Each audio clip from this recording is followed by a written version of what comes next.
Hey guys, Ember here. Just want to give you guys an encouragement.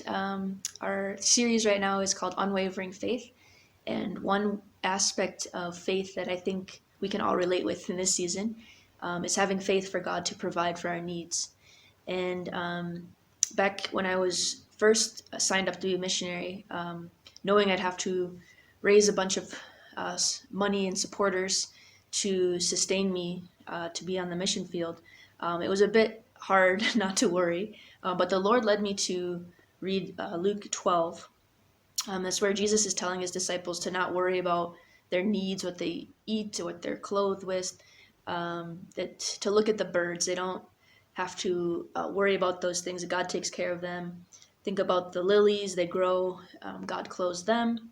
So, verse 28, if God can clothe the fields and meadows with grass and flowers, can't he clothe you as well, O struggling one with so many doubts? Or another translation there says, O you of little faith.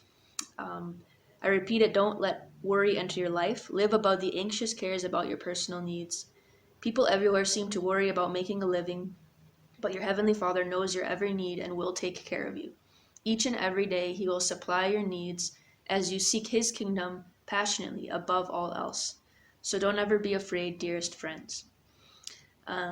So as I was preparing, I also was reminded of a story in First Kings where the Lord provided for Elijah. Um, and so it's interesting that that evening, I have a daily devotional I read, Streams in the Desert. And that evening's reading was that exact same passage that I had been thinking about. And they even use the word unwavering to describe Elijah's faith. So I'm just going to pick it up from there. So the Lord, just the background context, the Lord had called and said to Elijah to go live by this stream or brook called Cherith. And he had said, I will provide for you. I will make the ravens come and feed you, and you'll be able to drink from the brook. So, week after week, with an unwavering and steadfast spirit, Elijah watched the brook dwindle and finally dry up. Often tempted to stumble in unbelief, he nevertheless refused to allow his circumstances to come between himself and God. Unbelief looks at God through the circumstances, just as we often see the sun dimmed by clouds or smoke. But faith puts God between itself and its circumstances and looks at them through him. Elijah's brook dwindled to only a silver thread, which formed pools at the base of the largest rocks. Then the pools evaporated, the birds flew away, the brook became completely dry. And only then, to Elijah's patient and faithful spirit, did the word of the Lord come and say, Go at once to Zarephath. And that he also said he would provide for him through a widow. So most of us would have become anxious and tired, would have made other plans long before God spoke. Our singing would have stopped as soon as the stream flowed less musically over its rocky bed. We would have hung our harps on the willows nearby and begun pacing back and forth on the withering grass, worrying about our predicament. And probably long before the brook actually dried up, we would have devised some plan, asked God to bless it, and headed elsewhere.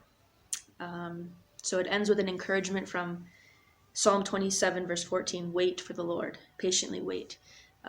So it was also kind of cool to see Sapiwe's message was about having faith during the waiting season. So I just want to encourage you that if you feel like your brook is dwindling, maybe it is actually financially, obviously this is a tough time with COVID, unpredictable, to know that God is still faithful to his word. He's still true to provide. He's still our provider, Jehovah Jireh, that he takes care of us and that he doesn't want us to be anxious.